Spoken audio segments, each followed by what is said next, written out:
Assalamualaikum warahmatullahi wabarakatuh. Anak Soli, bagaimana puasa kalian hari ini? Mudah-mudahan selalu lancar ya. Dan kita lanjutkan pembelajaran tematik kita hari ini. Tapi sebelumnya, jangan lupa kita berdoa dulu kepada Allah ya. Yuk diangkat kedua tangannya. Bismillahirrahmanirrahim. Rabbi zidni ilma. Wahai Rob, tambahkanlah ilmu bagiku. Amin ya robbal alamin. Dan sekarang siapkan buku tematik kalian ya. Silakan kalian buka buku paketnya halaman 10. Nah, di layar kalian sudah tampak itu ada sebuah lagu yang berjudul Pelangi. Pasti kalian sudah tidak asing lagi dengan lagu tersebut. Bahkan sudah hafal ya lagu tentang pelangi. Yang seperti apa sih lagunya? Yuk kita nyanyikan bersama. Pelangi, pelangi, alangkah indahmu, merah, kuning, hijau, di langit yang biru, pelukismu agung, siapa gerangan, pelangi, pelangi, ciptaan Tuhan. Seperti itu ya lagunya. Nah, anak Solih, coba deh kalian perhatikan, pada lagu Pelangi itu ada tanda-tanda yang seperti tanda dalam matematika. Nah, ada tanda seperti yang mirip dengan tanda lebih besar dan lebih kecil. Nah, coba kalian perhatikan tanda yang seperti ini ya. Tanda yang terbuka ke sebelah kanan, yang mulutnya terbuka ke sebelah kanan ini berarti nada yang dinyanyikan makin lama semakin kuat. Semakin kesini semakin kuat. Nah, sebaliknya dengan tanda yang mulutnya terbuka ke sebelah kiri berarti ini nadanya dinyanyikan semakin lama itu semakin lemah ya, seperti itu. Pelangi, pelangi, jadi semakin kuat. Alangkah indahmu, menurun seperti itu ya, semakin lemah. Nah, anak Solih, lagu Pelangi ini merupakan lagu yang memiliki birama 2/4. Artinya apa Bu? Birama 2/4. Birama 2/4 ini artinya setiap lagunya itu dinilai 2 ketukan. Pelangi, pelangi, alangkah indahmu, tuh 2. Merah, kuning, hijau, di langit yang biru, pelukismu agung, siapa gerangan, pelangi, pelangi, ciptaan Tuhan. Seperti itu ya. Nah, barusan kita sudah belajar tentang tanda tekanan nada lemah dan tekanan nada kuat pada lagu Pelangi-Pelangi. Nah, sekarang kita lanjutkan ya anak Solih. Sekarang silakan dibuka bukunya halaman 18. Beberapa hari yang lalu kita sudah belajar tentang aturan keselamatan di rumah, misalnya tidak memainkan kompor, kemudian juga tidak memainkan saluran listrik ya, dan kita juga sudah mengenal aturan penggunaan alat elektronik, kemudian aturan penggunaan kamar mandi. Selain itu, apa saja ya aturan-aturan untuk keselamatan di rumah? Nah, misalnya kalian tidak memainkan benda tajam, kalian juga tidak bermain bola di rumah. Itu tuh nggak boleh ya. Kok nggak boleh Bu main bola di rumah? Ya bisa saja ketika kamu bermain bola di dalam rumah menimpa kaca atau barang-barang pecah belah yang lainnya yang ada di dalam rumah. Jadi kalau kalian bermain sepak bola, atau bermain bola apapun, silakan lakukan di tempat yang lebih luas lagi, misalnya di halaman atau di lapangan. Nah, anak Solih, dalam melakukan setiap kegiatan di rumah kita harus berhati-hati.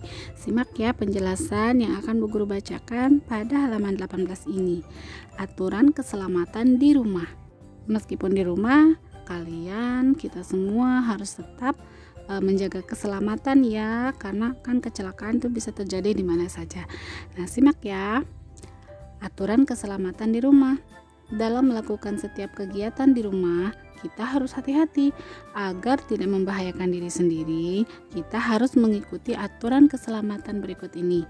Yang pertama, berhati-hati menggunakan benda tajam seperti gunting dan pisau.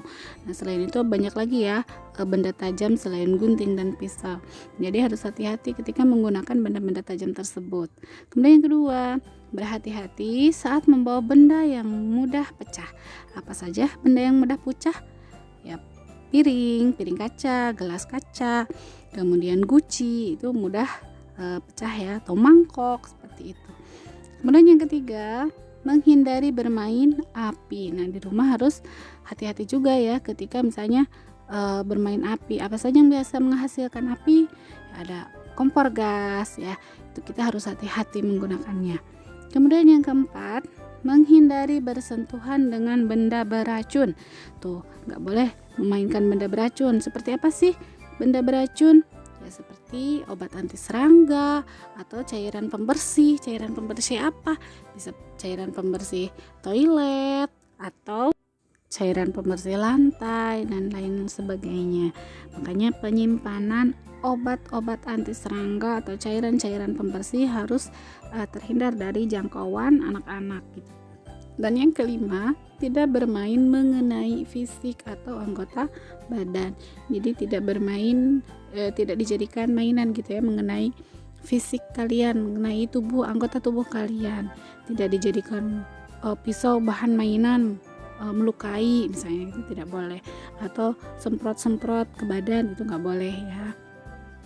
Kalian bisa minta bantuan kepada orang dewasa, kepada kakak atau ayah atau ibu kalian untuk menyalakan api atau kompor untuk suatu kebutuhan atau menghangatkan sesuatu. Kamu bisa meminta bantuan pada orang dewasa ya. Kemudian memotong benda, mengupas sesuatu dengan pisau misalnya, itu boleh meminta bantuan orang dewasa. Jangan sendiri tanpa pengawasan ya.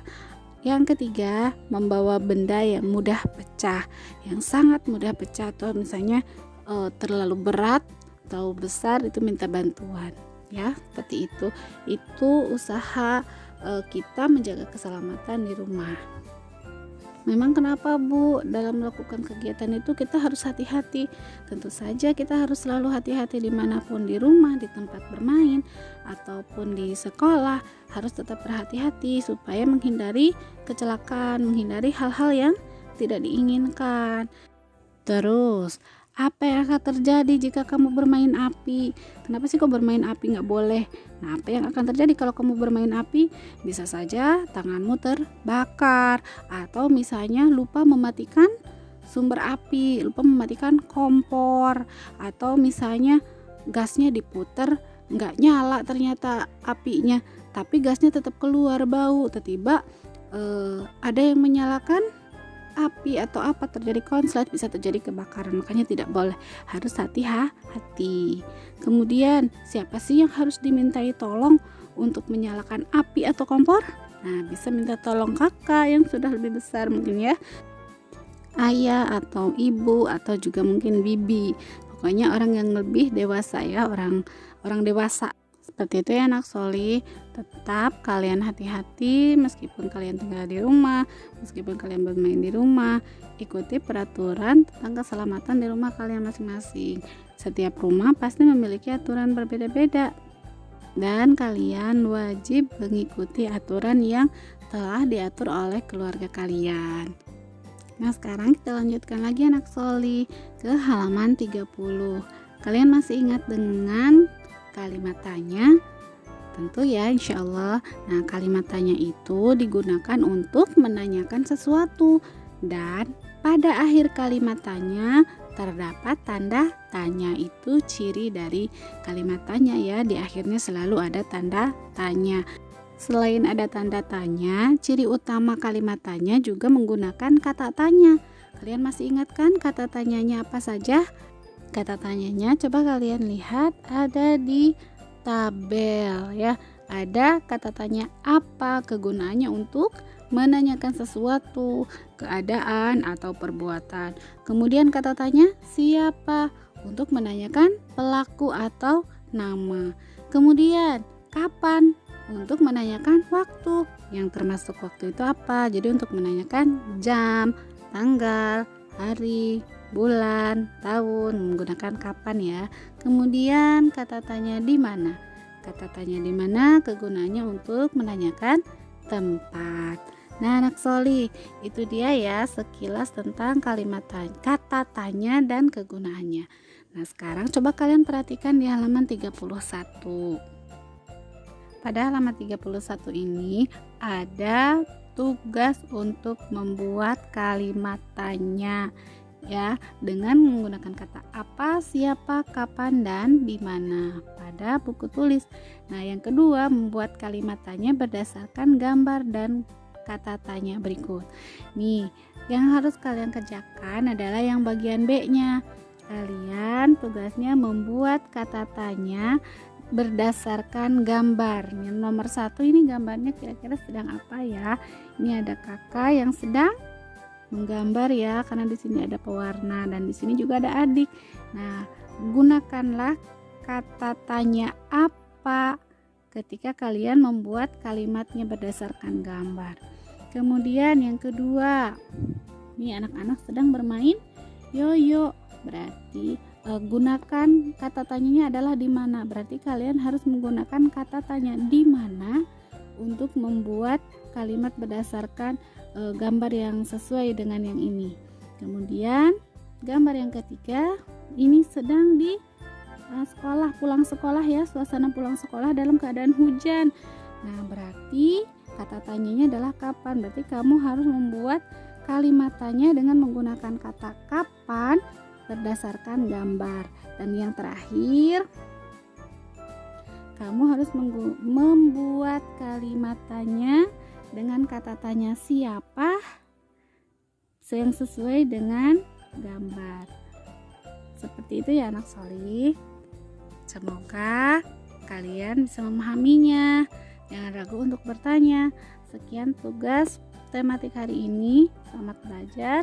Wassalamualaikum warahmatullahi wabarakatuh.